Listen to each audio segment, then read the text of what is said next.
So we have discussed about CSMA per CD, and this is was the graph where when a heat station they sends the channel carrier, how they would comes to know whether the station were idle or is there in data being transmitted. It depends upon the energy level. So if there will be no voltage across this channel or in no power would present in the channel, then it would be an idle. If it's certain some energy or level, if that energy would present, then it might be the indication of some data being transmitted. Then if more the energy level, like the power was present in the channel, there might be the so indication of that. There might be some collision. Okay. Uh, this is how about CSM capacity. Now we will try to derive an expression for this CSM for CD efficiency. Finding out an efficiency. I'm just referring this from Geeks for Geeks website.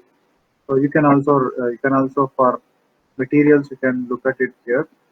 So what I explained so far about the CSMA per CD, the same thing that were written. CSMA method does not tell us what to do in the case of there is a collision, isn't it? So what we discuss CSMA is just a theory to understand how this uh, multiple access method works. Okay. So we use something called carrier sense multiple access with a collision detection adds on to the CSMA algorithm which deals with the collision. If when a collision occurs, so where the station would knows that when it should abort, and after comes to know its data is involved in collision, then after it will again retransmit. Okay. So CSM over CD, the size of the frame must be large enough so that the collision can be detected by the sender while sending the frame. Understood? When the station it comes to know its own data is involved in collision, it should send in large enough data. So as it receives the collide signal back, if the data station still have some more data to transmit, then it would come to know its own data is involved in collision. So the frame transmission delay must be at least in the worst case twice the propagation delay. So then L becomes should be greater than 2 into TP into bandwidth. Okay. Assume the station transmitted data packet and successfully get to the destination, but it's just the best case. So if you have a worst case scenario in which there will be contention slot, the contention slot are those the slots which are not able to transmit their journey due to the collision. Okay. Suppose the station A is transmitted the data but collide the worst case time, and the worst case time is what 2 TP means what if a station is transmitted the data and the data will be get successful. Okay. So that is what the best case. What would be the worst case in any of the scenario in a broadcast channel? If the data has been sent by any station and that data is get collide, so what was the wasted time by a heat station is twice the propagation delay. Okay, you can see this diagram. Let me load this one more time.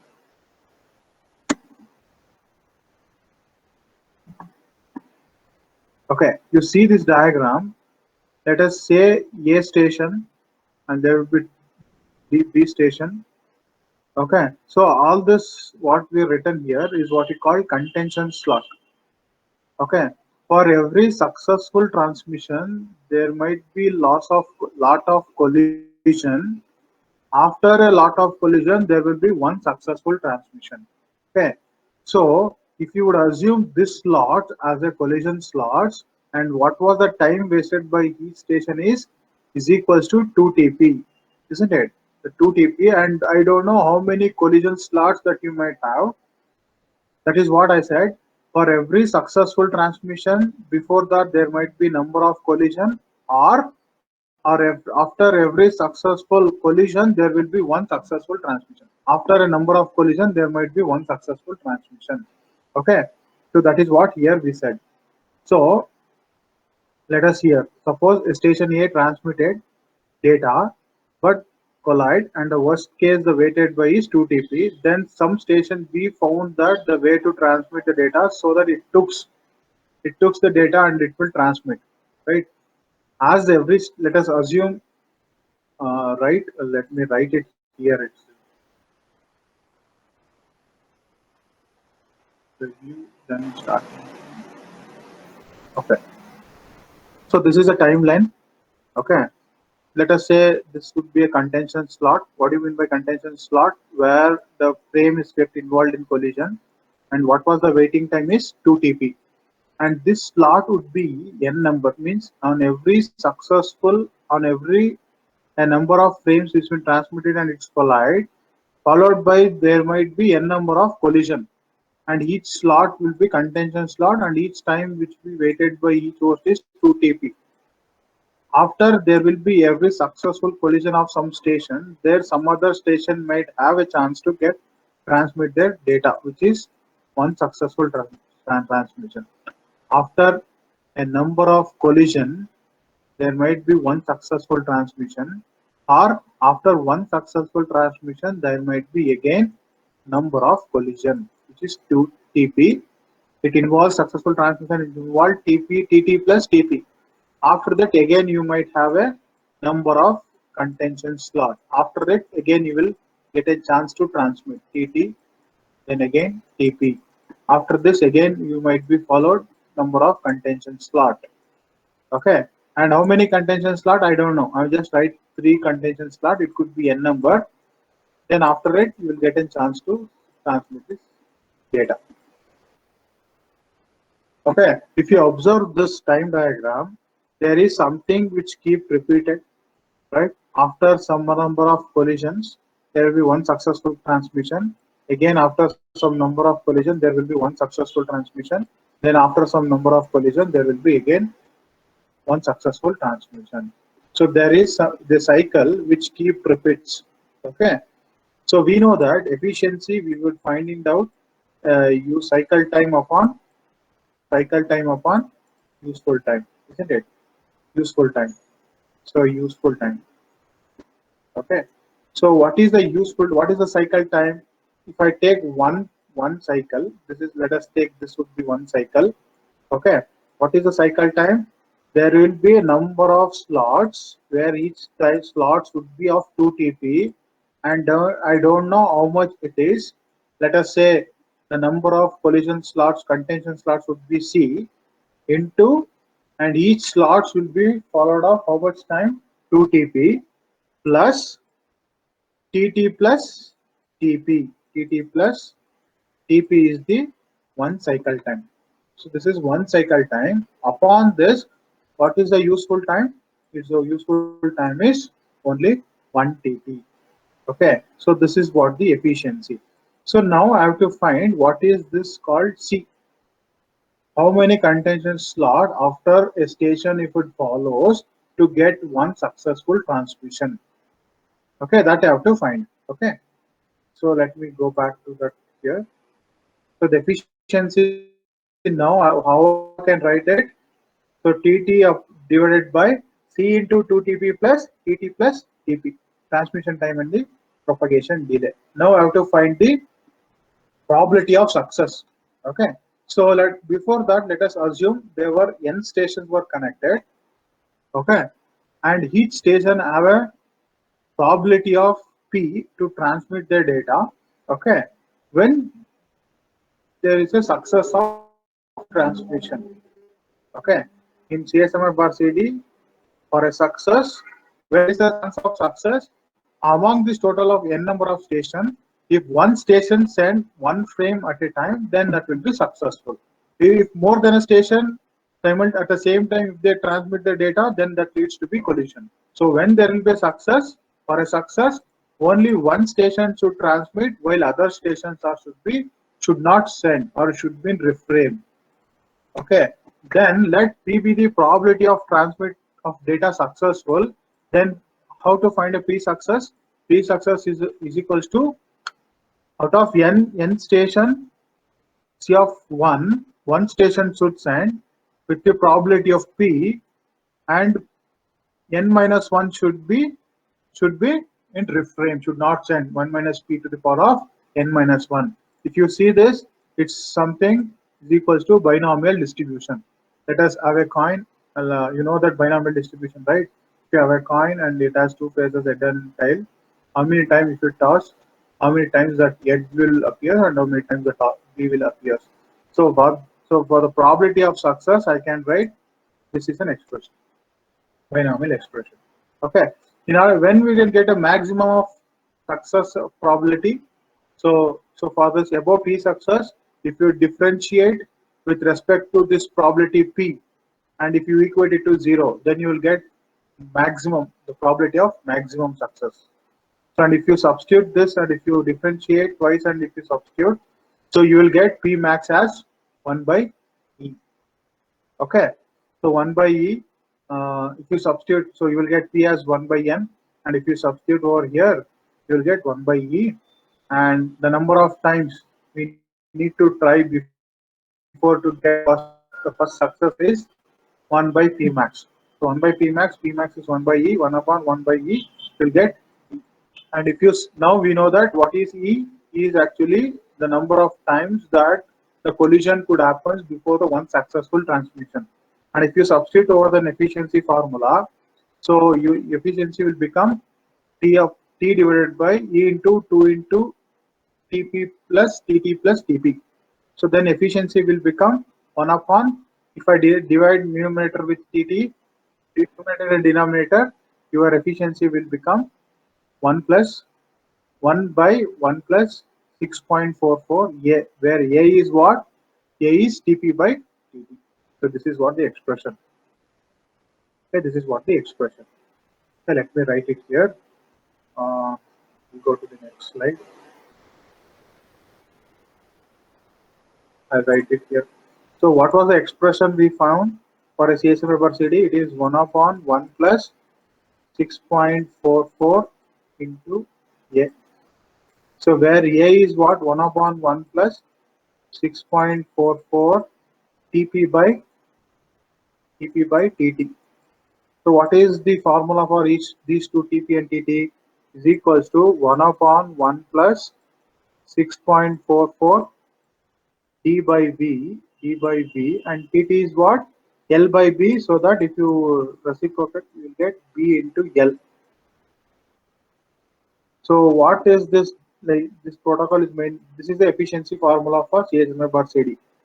So if the distance is I, then obviously your efficiency will be decreased.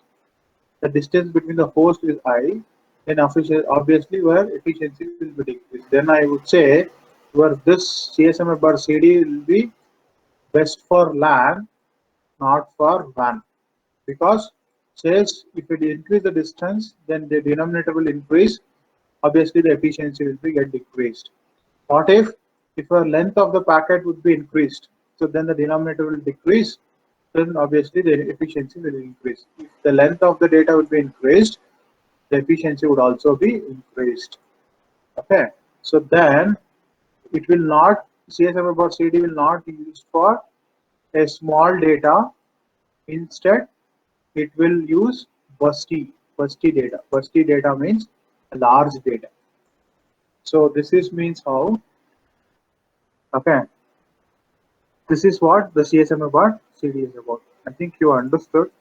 You can see here the same thing they have written 1 upon 1 plus 6.44 into distance to speed and bandwidth into packet length.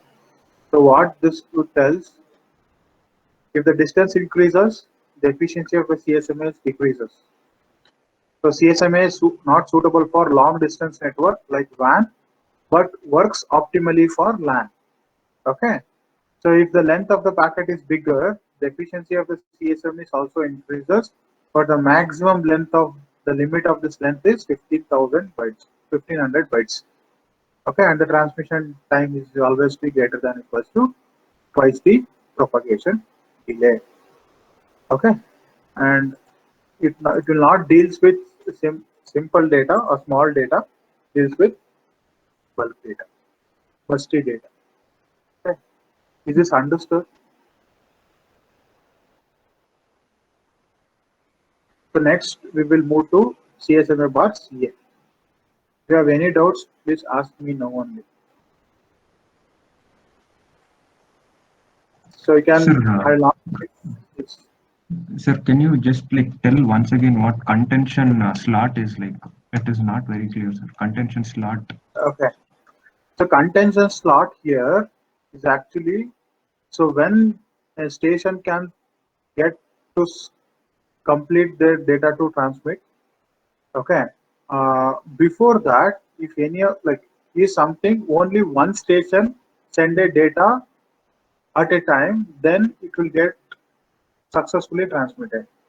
So what if among the n station, if more than a one station they send their data, then that will be leads to be collision. Okay. If there is a collision, so then what was the time that each station should wait is 2 TP, because one TP is to go from the station to reach the other the collision point, and again from there to come back to the same station. So that will be wasted. That is what we would call them as the time is wasted by each station whenever there is a collision. That we would call them as contention slot. So this is one contention slot. So what we were assuming here, for every successful transmission, there might be lots of collision, or after a number of collision, there will be one successful transmission. Okay. So that is what we were finding out here, what is called the C value. What will be the contention slot where each station will be followed or waited for their successful transmission. We finding out with this probability of success by this considering the binomial distribution and finding out what is the maximum of probability of success. So by differentiating this p success with p and equate them to 0, so and we should get the value of p should be minimum, and if you substitute that value over here p success, we will get p max as 1 by e. Okay, how many number of times that we need to try before getting a first success is 1 upon 1 p max, so that 1 upon 1 by e you get e. So that e is e times that the station should be following the contention chart for every p success. Okay, so that is what we substitute with an expression, you'll get E, and if you substitute that value of E, then you will get the efficiency formula as 1 upon 1 plus 6.44 A, where A is TP by TT. And again, you elaborating this expression, and if you write them, what was the equation for TP and TT, so we will comes to know what was the conclusion after you comes to know after this derivation. Okay, so this would not be suited for long distance like a WAN kind of network. It would be suited for LAN, and it will not be sending a smaller data. Instead, it will going to send the maximum length of data, and that to limit with 15,000 bytes or 1500 bytes. Okay. Yes, sir. So the next one is we were discussing about CSMA bar CA. So here in CA, so the station will not able to detect the collision. Why? Because if they send the data, okay, if the sender would send the data, probably some other station might also send, because since that will be a broadcast channel, okay, if both of the data if they send, the energy get the signals might be overlapped, so that the energy level of the each signal get be doubled. Since this medium is noisy or it has much attenuation, so that whatever the double we get in the signals, if they get attenuated, so it might be appeared at the receiver side as a normal signal, the data at which the sender might send.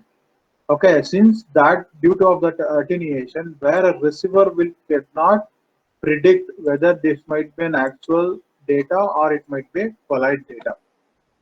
So since that a collision detection could not be possible in this wireless network, so we were be using and another multiple access method is CSMA bar CA. So here we will be following three strategies in order to avoid the collision instead of detecting the collision. The first one is IFS. IFS, IFS. Then the second one is contention slot, and our contention window will call contention window. And third one is here we have a acknowledgement mechanism. In CSMA bar CD, we don't have any acknowledgement. As any station, it sends a data to simultaneously listen for is there any collision. So I don't want need any acknowledgement mechanism in CSMA bar CD. But since in collision detect avoidance, so we were trying to avoid the collision, then we would know if still after the data is involved in collision, somehow the station should know whether its own data is involved in collision. So for that, we use an acknowledgement mechanism in CSMA. What's here? Okay. So I'll just explain this with this time diagram. Okay. So let us assume this be a channel, a common channel or shared channel in terms of time. So I'm assuming this duration would be used by some other station to transmit their data. During that time, the channel would be busy, where the stations were continuously sends. After after once it sends, it would found that the station is free. Immediately, it should follow IFS time. IFS is actually a time, is a random time, is actually waiting by the each station after they found the channel will be free. Okay, so IFS is full form is interframe space. What do you mean by interframe space? After a station would comes to know the channel is free, it gives the space. Some other station might already mean transmitted the data to reach the destination. So this is what the slot which gives us once the station found the channel is free, there might be a chance some other station might already been sent their data. I give this time to complete their transmission to their destination. So that is what the interframe space, the space between between two frames, between frames we call as interframe space. Okay, so this might uh, gives us to avoid the collision, right? As you after you found the channel is idle, and if you give some random time, if someone might already transmitted, if they found they would transmitted the data, this time space gives them to complete their transmission. Okay, that is why we call it as IFS. After this, after completing this IFS time, then they should follow this contention window. Contention window is something, a period of time is been divided into number of slots. Okay, and choosing of this number of slots is depends on your k value. K value is whether this is the first time they were transmitting or is there any after the collision, is there like the k value, you know that, right? K value, it could be if there are first time one, if there are second time two, three, four, and this is same as work like a your binary exponential algorithm. Okay, choosing of r that into each slot would be of tp, that number of slots that each station has to wait. After this, again it will sense. If that found idle, then it will send. Okay, if again after this founds it busy, it will stop the timer. Okay, so if stop the timer, again it will restart and following the same contention slot. If there is a timeout, again it will not need not to start from initial. Instead, it will be start from there itself. Okay, then it will retransmit.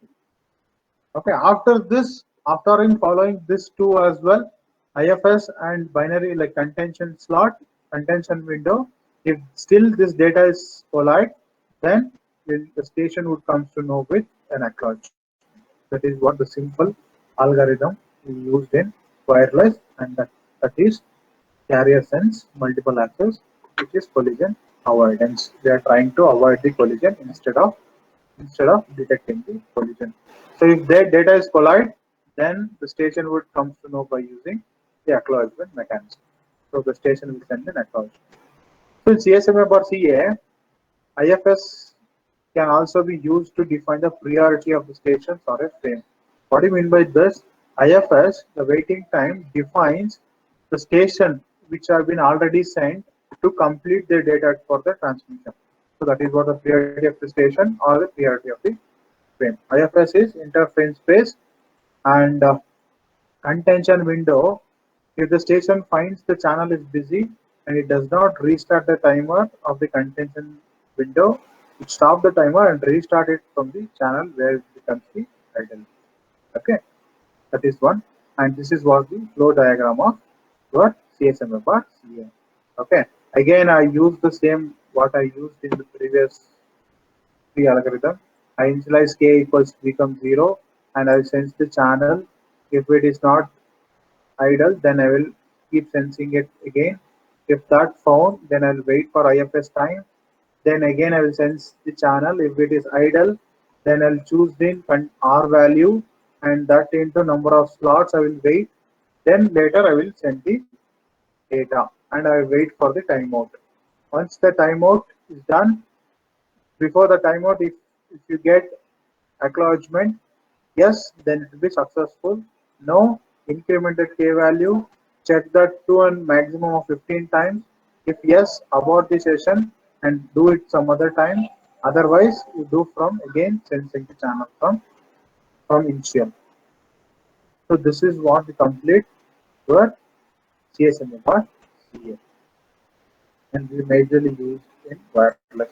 So when we discussed about the standard of this wireless with respect to physical layer and data link layer, again I will get into this CSMA or CA in some more detail. Okay. So the next we will move and we'll try to understand what is called controlled access. The next category so we were looking at now is controlled access. So here in this method, you are majorly seeing these three methods, these three protocols, which is reservation, pooling, and the token passing. Okay. So here in controlled access, why we call this as controlled access? The station, if any station wants to send a data, should consult one another to find which station has to right to send now. Means every station have a permission to get from the neighbor or from a predecessor or from a successor before they're sending the data. If they were agreed, then the station have a rights to send. Otherwise, they should not send. So that's why we call them as controlled access. Each station has been controlled from their neighbors, either a predecessor or from a successor. Okay. A station cannot send unless it has been authorized by the other station. Okay. Not sent by authorized by the other station. And we were majorly discussing, that's why I call it as controlled access. And we were mainly discussing here is these three protocols, which is reservation, pooling, and token passing. Okay. First one is reservation. Okay. If I see this in reservation access method, so there will be, let us assume there will be a network. In a network, there would be 5 stations were connected to a common channel. In reservation, quite the name itself tells that there is a frame called reservation frame. That reservation frames will have n number of slots that depends on the number of stations that were connected that in that network. So each station will have this specific slot. So if any station if they has it has the data to send, so that it has to reserve their slots for the transmission of data. Okay, then this frame, the reservation frame, will keep rotate in the network. So then in that slot, if any station would get set, so that slot in that specific slot, you would allowing that station to put the data. Okay, that is what here the station one, because the station one here it will set this slot I need to send the data so that they can send. Here later, see station 1, 2, 3, and 4 were have as data to send, so that we give them to access these slots for the transmission. So this is what we call reservation access method. So we have something called reservation frame. In that reservation frame, each station has to, in that reservation frame, how many slots that reservation frames that has, it has how many number of frames, that number of stations that were connected. So and each slot will be allocated to the each station so that the station can reserve their slots for their transmission. Okay, that is what we call reservation access method. Okay, so that is very simple. The next one is pooling. Okay, pooling is what here. Uh, Pooling, uh, it is a work. Okay, let us say this would be a pooling access method. So in this access method, we were designating some of the host as secondary host, and some host, one host will be elected as a primary host. Okay, here in pooling, so one will be elected as a master in a network, one will be elected as a master, and all other hosts will be elected as a slaves. Okay, so always a primary will the primary or a master will ask, will gonna ask all the slaves. Okay, if any data to send, is there any data being sent by a master to them? First, it will ask a select function, so that if they send an acknowledgement to it, then the master will send them data. For that, again, your secondary will send the acknowledgement. But in this another, whenever a secondary slaves or stations wants to send a data to a primary or a master, the master will send a pool function. If any of the secondary it doesn't have any data to send, it will send a negative acknowledgement. If any of the station it has data to send, it immediately send after it receives the pool function. These functions would tells, is there any data to be needed by a master from a slaves? It will ask all the slaves, is there any data to send to me, with sending a pool function. If any station it doesn't have any data, it will send a negative acknowledgement. If any station has data to send, then it immediately sends whatever the data been received by a master, that will send an acknowledgement. Here in this diagram, if any of the if in this topology, if the master wants to send any data to slaves, first he'll send an select function. Select function. It will confirm whether the station B is ready to receive the data what I would like to send in next. If the station B is ready to receive, then it will send an acknowledgement. Then the next case, in the next case, the master will send the data, and for that your B will send an acknowledgement. There will be two functions we would be using. One is select function and other one is pool function. So in this pooling procedure access method, so here it would be operated in the topology, so which would be designated as a master and a slave. Okay, this would be a master and this will be a slave, secondary host, primary host. The master, whenever a primary wants to send any data, it will use a select function. If anything want to accept, a master will any data wants to accept from a secondary, it will use a pool function. That is what is pooling access method. It's very simple. I think this two diagram, if you would see, you would be able to understand what it exactly and how this pooling access method exactly works. Okay. Is another way you can also find out the efficiency of this. Okay, if I write a timing diagram, before you gonna transmit any data, there will be something T pool. First, T pool means what? The time taken by a master and a slave to select how many stations were among in secondary they would like to receive or they would like to send. Okay, that is T pool. After this T pool, there will be a successful transmission and there will be sorry TT plus TP. Okay. After this, again it will pool, T pool, right? Again it will do the pooling. Pooling means it will group and it will ask how many were like to send the data. Then again after that it will gives us to transmit. Again it will be TP. If you see something would keep repeats, cycle, right? That the efficiency will become is cycle time upon useful time. Okay. What is the cycle time here? T pool plus TT plus TP. TT plus TP upon useful time is TT. Okay, this was the efficiency. If you would know what is the cooling time, so then you would be able to find what was the efficiency of this cooling access. The next one is token passing. Token passing is one of the access method which is mainly worked on ring topology. Okay, token passing method works on ring topology. Okay, uh,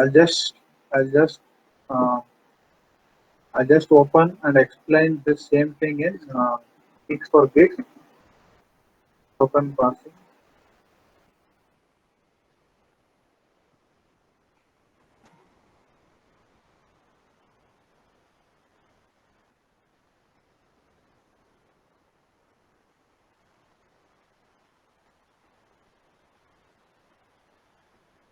Okay, so this token passing protocol. Yeah, I'll explain here. So you would also refer from here itself, gigs to gigs, gigs for gigs. In token passing protocol, the name itself tells this will protocol works in ring topology. Token passing ಅಂತಲೇ ಹೇಳ್ತೀವಿ. Protocol is a communication protocol used in local area network. It is also some of the like multiple access method. In token ring protocol, the topology of the network is used to define the order in which the station they would send. Okay, the stations are connected one another in a single ring, and most you should understand in token passing, the data would be sent in unidirectional. Okay, unidirectional. Okay, okay. So the stations are connected to one another in single ring. It uses a special 3 bytes of frame. It is called as token. What you would see in this diagram, the green color is there. No, it's a frame, a special type of frame. We call them as token. When it will travel around this ring. Okay, so it makes use of token passing control access mechanism. It makes use of this access control method, and how it access control method means now the frames. If any station wants to send a data, first it has to receive this token from a ring and it has to hold, then only it has to send its data on the ring topology. Okay, the frames are also be transmitted in the direction of token, but the way it is circulated in the ring and reach the station which is in the destination. Okay, if the station 2 wants to send data to station 4, it will hold the token and it will put this data, and that data will follow is seen by station 3, but it will not indent it to that the station. That will be again forward that data to the next ring. Then what is once it's received, it will open that packet and it will take the data, and again the same frame has been sent back. So here in token passing in ring topology, the data which is kept into a link, the data should be removed from the link is only authorized by the same station. The data which is kept into a link by which station, that is the station is only having the authorization to remove the data from the link. Even your receiver or destination will not have that authorization to remove the data from the link. Okay, okay. There were some terminologies we use here. So one is finding out what is the ring latency. What do you mean by ring latency means if I leave one bit on this ring, what was the time taken by that bit to take one circle and again come to that same point is what we call ring latency. The time taken by a single bit to travel around a ring is known as ring latency. So we know that how we write an expression for that. It is d by v, the distance, because that bit as physically should transfer to travel and again it come back to the same position. Okay, the distance and the speed gives the propagation delay plus there is something called bit delay. Bit delay ಅಂತಂತಂದ್ರೆ when I leave one bit on link, that link when it comes to station, sometime that bit will be held by the station. So that is what we call bit delay. Why it will be held by some time? Because as the station takes that bit, it will immediately not will be forwarded in the next link. Instead, that will be waited in a buffer of that station. After it is seen by the station, that bit will be next forwarded to the next link, isn't it? So that delay is associated with the station by that bit is called as bit delay or bit delay ಅಂತ ಹೇಳ್ತೀವಿ, and we were measuring the delay in bits. Okay, sometimes the delay they will be giving in bits. Okay, so what they if they give the propagation delay, we always measured in times of delay, right? Sometimes the propagation delay they would also gives in bit times. What do you mean by that? Like if I say that the propagation delay is 10 bits bit times ಅಂತಂದ್ರೆ, so the propagation delay, you know, right? If one bit if I put here, what was the time taken the bit to travel the another end of the wire? So what was the time taken by one bit to travel? During this time, I would have sent 10 bits. That is what the propagation delay in bits.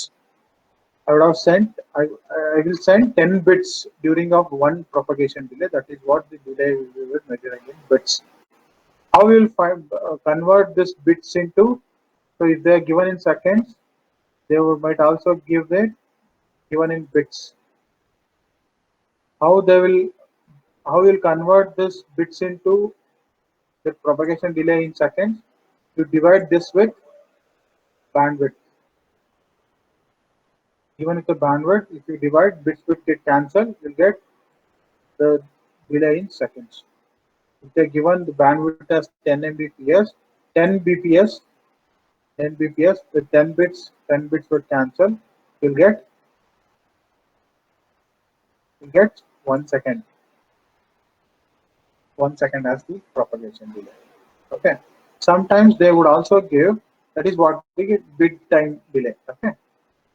That is what here they have written. So if you see this expression, there is something delays in second, there is something delay in bits. I will convert this. I have to divide this n into b because bit delay associated with each station. How many stations are there? N station, n into b. How will convert this? So I have to divide that with bandwidth. You can see here converting either into a second or either into bits. How you will divide? How you will convert into bits? You multiply that second with bit bandwidth. You will get that into bits. Simple. Okay. The ring latency. The formula becomes dV by V plus n into b divided by bandwidth. You will get that ring latency in seconds. Or if you want to convert that into bits times, so then you use this component, you multiply with bandwidth, you will get the ring latency in bits. Okay. So then there is something called another terminology we should know, what is called cycle time here. If I leave a token here, okay, so if that takes one cycle and again comes back, after it again it will go same path and again will come back. After it again it will go same and it will again come back. Again it will go one cycle, again it will come back. That is something once it takes one ring latency, it's one complete cycle, again it will come back and the same procedure would keeps repeats. Right? So that is what we would call here it as cycle time. So what do you mean by cycle time? It's one circle you can take. If I take from here, what is this is one cycle. Again, this would repeat. Or if I take a token here, this should again if the token will comes here, again it will goes here, again it will goes here. This would also I can call this as one cycle because from one station to another station the token will pass. Again it will pass to the next station. Again that will pass to the next station, and again it will pass to the next station. So finding out the efficiency, because efficiency is cycle time upon useful time. Either you take this as one cycle or the whole as one cycle. Okay. For here, what I have taken cycle time is time taken by a token to complete one revolution. Revolution of the ring is known as cycle time. Okay. How we can find out is equals to the propagation delay plus there is another component called token holding time. Token holding time antandre, as the token is reach each station, it will not immediately send. Instead, sometimes that each station will hold the token. Okay, that is what we call as token holding time. That into number of stations are connected in this topology. That is n. So what is THT? TST is token holding time and TP is what the propagation delay, and this gives the complete 1 cycle time. So how you will calculate the now efficiency? We know that efficiency is efficiency is useful time. Useful time is TT, N into TT, right? Because N station were participating and each station will send the data on TT, and the total time is TP plus TP plus THT THT into THT, correct? That is what I have written here, right? Okay, THT into N. Sorry, THT into N. So right? N. So this is what the efficiency. In order to find out the efficiency, we have to know what is this THT, token holding time. So what do you mean by token holding time? So this finding out this THT depends on the strategy how we were passing this token. Okay, the maximum token, the time for the token frame to end by a station is known as token holding time. By default, it will be 10 microsecond in practice. No hold token beyond this THT. Okay, and this is based on whatever the strategies that we might use for this token passing. So there were in token passing there were two methods. One is delay token reinsertion and the other one is earlier token reinsertion. So what do you mean by delay token reinsertion means? You can see this diagram. Whenever any station has data to send, first it will hold the token and it will leave this packet into the ring. And the ring should take one complete circle, and again when it comes back, and then it will release the token. So this is what we call delayed. Delayed means as the station send a packet, it should take one complete cycle, and again once it's come back, by that time then it will release the token. See, in this the sender will transmit the data packet and wait till the time the whole packet takes one round trip time of the ring and return to it. When the whole packet is received by the sender, then it will release the token. So this is only one packet is in the ring. In any instances, it will be gives more reliable. Okay, if there is anything it lost, if this fails, only one packet will lost. If you look at it in earlier token reinsertion is not like that. As soon as the data is released, it would also release the token. So it will go to the next one, and this station will forward D1 as it is, and also if this station has data to send, it will also release the data and also immediately it will release the token. Okay, the sender will does not wait for the data packets to complete one revolution. Before releasing the token will release as soon as the data has been transmitted. So the multiple packets, you can see this diagram, there will be multiple packets were present in the ring at a time. It will be less reliable because if one link fails, then leads to have loss of many packets. Okay, finding out the total holding time here is what. So this station will hold the token, by which will take one complete revolution, right? Complete cycle means it will associated with TT, the time taken by this station to put its data into a channel, plus one ring latency, one RL. And if I write that expression, it will become TT plus TP. You know that ring latency formula, right? First one, TP plus N into B. Okay, so we will let us assume for to simplification, this bit delay by each station holds this bit will be negligible, or if it is 0, then the holding time becomes TT plus TP.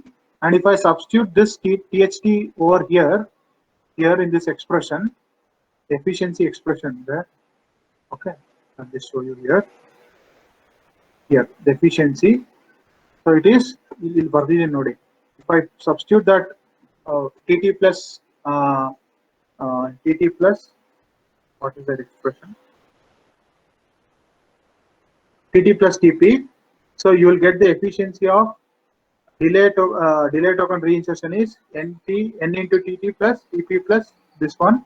And if I substitute that, you will get the formula as 1 by 1 plus A into N plus 1 by N. But in earlier token reinsertion, if I derive what will be the TT is just like a TT. The token will be held by each station is what was the time taken by a station to put its data into the channel, which is TT. So THT here in the earlier token reinsertion is TT. And if I substitute it here, you will get the efficiency formula is 1 upon 1 plus A into A by N. A by N. Okay. So if I check these two, which will be more efficiency? Efficiency, it depends on how many packets. It's something, if I check these two strategy, token passing methods, this delay token reinsertion is something looks like a stop and wait.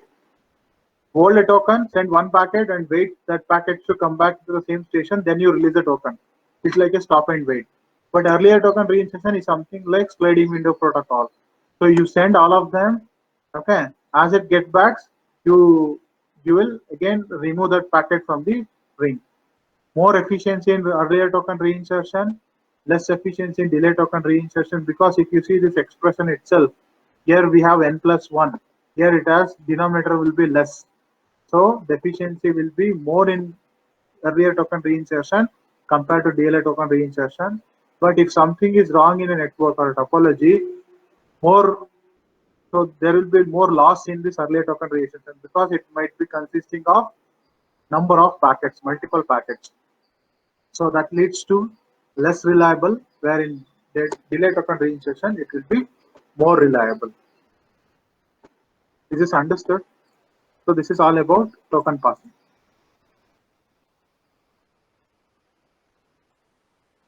So this was the different types of rings that you can bring up, like a physical ring. It could be even if they are dual ring. This is unidirectional, single ring, multi ring, where you can have bidirectional. One ring used for unidirection, another rings are used for reverse direction. And even you might have in bus topology, bus ring and star ring. Okay. The next one is channelization. I will continue this in next class.